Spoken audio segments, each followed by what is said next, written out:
What is up, guys? Welcome back to the channel. It is JRob here from Team Energy Golf Clash, and I've got yet again another tournament guide and walkthrough video here for Pro and Expert Division and the Jamil Dunes course in the Desert Dunes tournament. So I definitely think this is going to be a fun one here this week because this course has not been in Tour play here in quite a while. We used to have it in Tour 9, but Playdemic, I believe, replaced it with Sharuba Springs, or one of the three courses there in Tour 9. So it'll definitely be an interesting one in my opinion, but we've got a lot of awesome content here to come. We've been working really hard here, trying to put some content together for you guys. So we got some really cool stuff coming. So make sure you guys smash that like button, subscribe to the channel, and let's jump on into the video.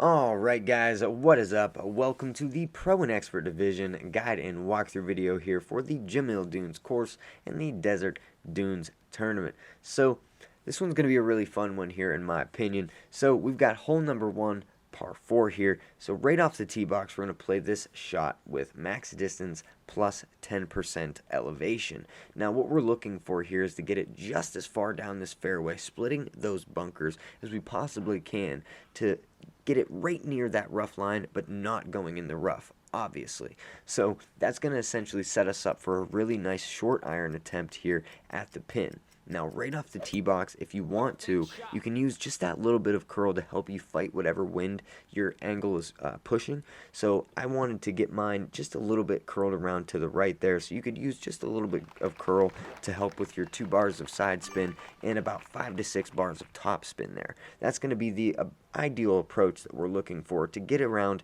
385 to 390-ish yards. And that's going to set us up here for a really nice short iron attempt right at the pin. Now, with this second shot here, we're going to be playing this at 0% elevation, so just keep your club distance in mind. That's going to be a big thing here in this tournament, is really checking your club distances and your elevations here. Now, if I would have moved this just half a ring, if I would have moved this all the way here to the clear ring, that would have been my exact adjustment, and this ball would have went in. But I hit a perfect ball here. We were just half a ring off, and you're going to see that we should have added that plus 10% because I played it at mid 0%, but it is a little bit uphill, and if you find yourself missing like that, you're going to play at a plus 10% like we said, because there is a little bit of a plateau up onto that green, so you're going to play it with about a bar of backspin, and if you find yourself missing just that little bit, play it at plus 10%. Alright guys, moving right along here to our next hole, we've got hole number 2, par 3. So there's a couple different options here that we could actually play this par 3 as well. Now there is a nice rough bump opportunity that we'll explain here in a second, but we'll leave you with the third option as well if you don't feel comfortable with either of these two. Now, the very first option we're going to show you here is this left-hand side island option. Now, what you're going to do no matter what you're playing here is off the tee box, max distance plus 10%.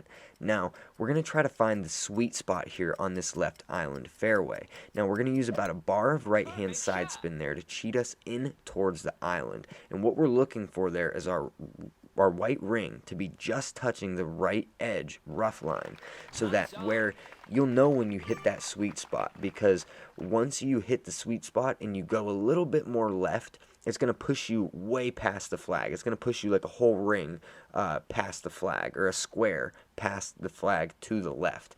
But if you move that position just a little bit more to the right there, it's going to put you back on target.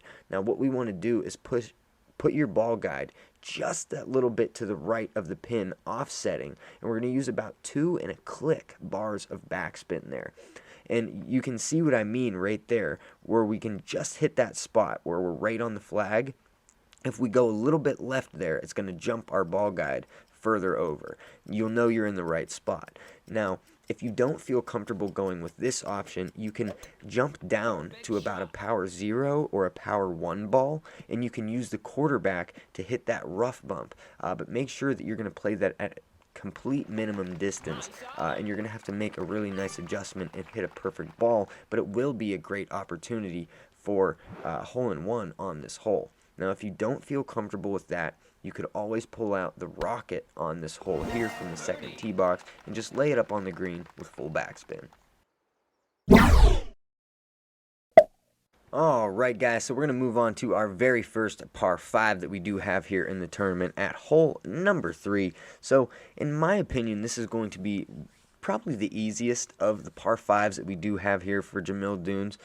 So we actually had a headwind in this clip, and that's probably going to be the more trickier of the winds that we are going to be able to have on this hole. If we have a headwind, we're more than likely going to have to go into overpower. We're going to have to bump up some balls here. But what we're looking to do here is play this at max distance plus 10% here off the tee box, and we're going to play this with just a little bit of curl to the right if we have to, overpower if needed, and we're going to get it just up onto the second platform here, close but about 10 yards back from where that bunker line is. Now 345 yards is about perfect, and this second shot here is going to explain why.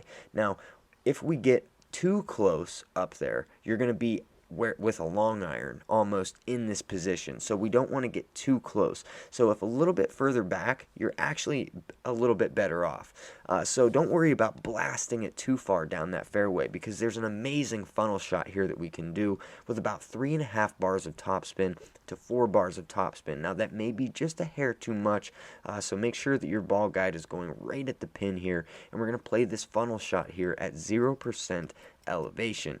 Now what we're looking for is to hit that perfect ball, and for our ball to just catch a little bit of speed as soon as we go over the fringe. So it's going to look a little bit hot coming down there, but we're going to have just that little bit more speed coming in there on the fringe to basically be able to come down there a little bit hot and catch the pin. Now it's going to funnel right in, but we needed just about, half a bar, maybe more, of topspin there, and we probably would have landed that because our adjustment was pretty good there. So just make sure you can hit a nice shot there, and it's going to be a really great opportunity there for the Albatross on hole number 3. Alright guys, so moving right along here to hole number 4, par 3. So we've got a really nice option here to play this hole as well, a great opportunity to grab the hole-in-one. Now there is a couple different ways that we could potentially play this hole as well, so you don't necessarily have to go with this option. But what we're going to do here in this clip is play this with a bar and a half of left-hand side spin, and the trick here is to play it with your topspin and trusting your ball guide. Now we're going to play the ball guide straight to the pin at plus 15% elevation. Now if I would have hit a perfect ball here, like you guys know if you've been watching the content, I've been having a little bit of trouble hitting perfect balls. I mean, not that much, but it always seems that when it counts, I always hit just great right. But if we would have hit the perfect ball there, it definitely would have dropped. But it's going to be a great hole-in-one hole there with that rough bump to be able to snag that hole-in-one.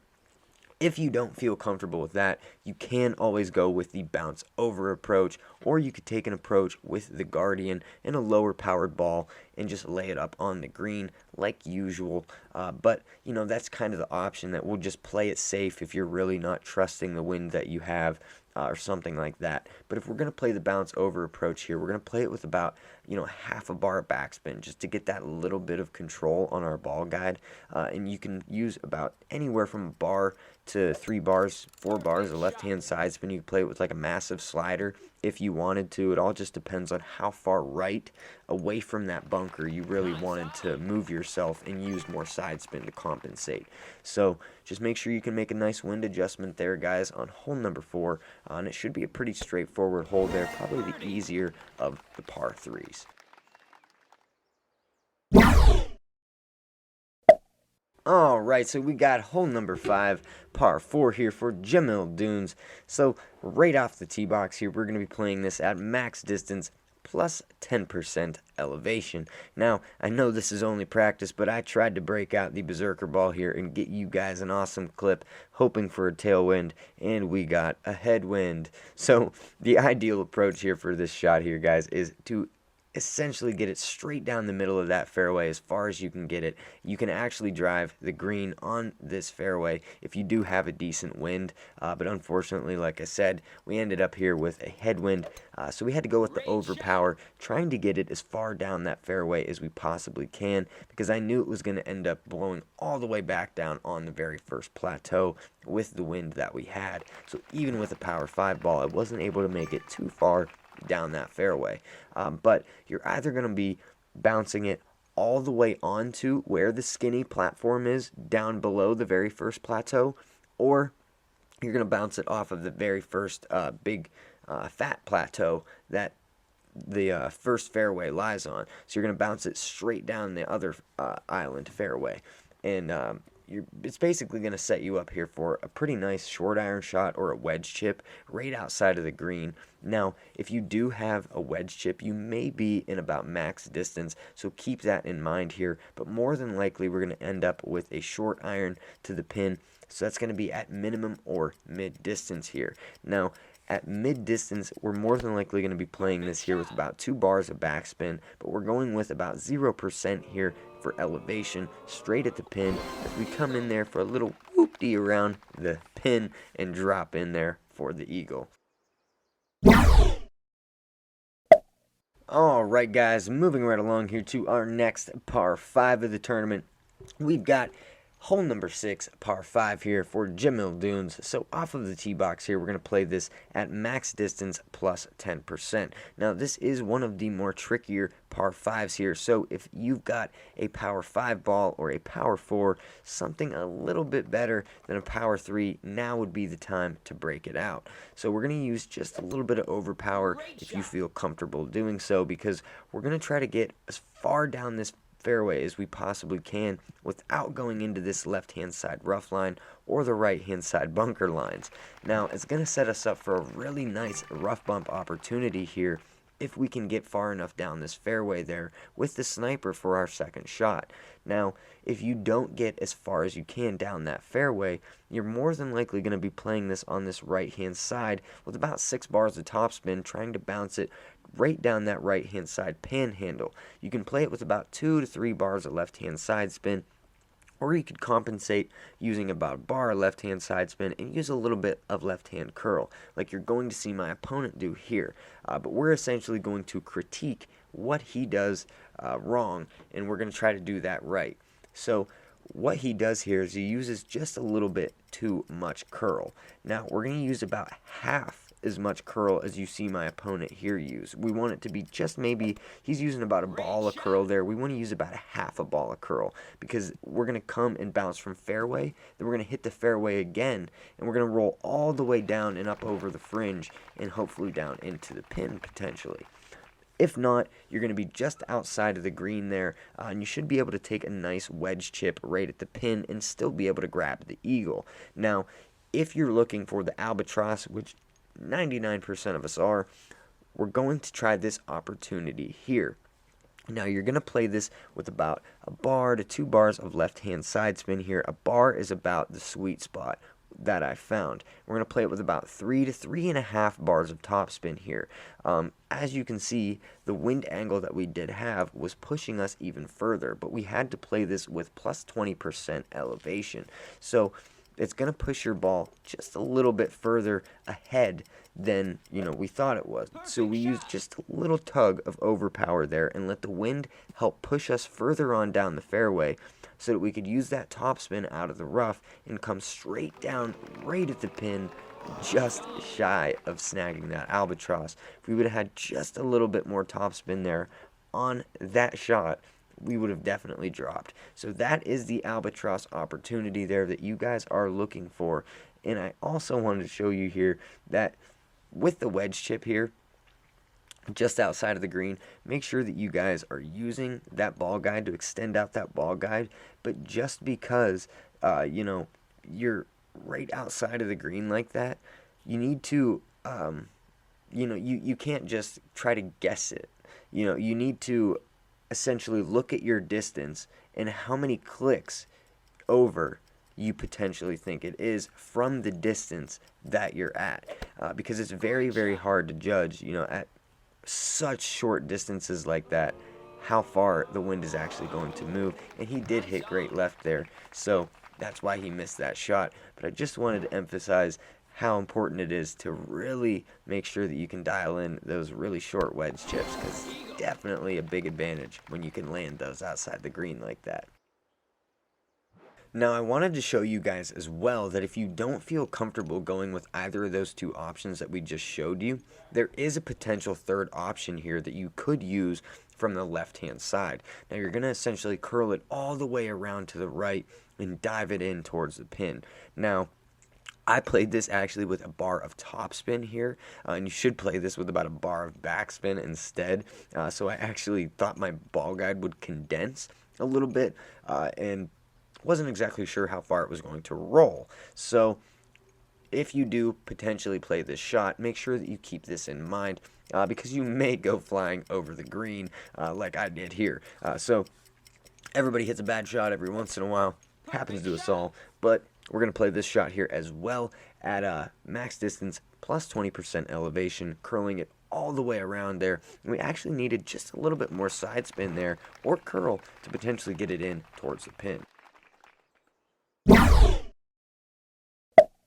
Moving right along here to our next par 3 at hole number 7. So this may be the trickier par 3 here in the tournament. So what we're going to do here is play this a couple different options as well. But this is going to be the main option here that we're really going to show you guys, because it's going to be the easiest option for you guys out there to possibly get the hole-in-one and make sure that you land on the green safe every single time. Now, we're going to play this with just a couple bars here, just like a bar of right-hand side spin. You may use just a little bit more, but we're going to play this with full backspin at max distance plus 10% elevation off of the tee box.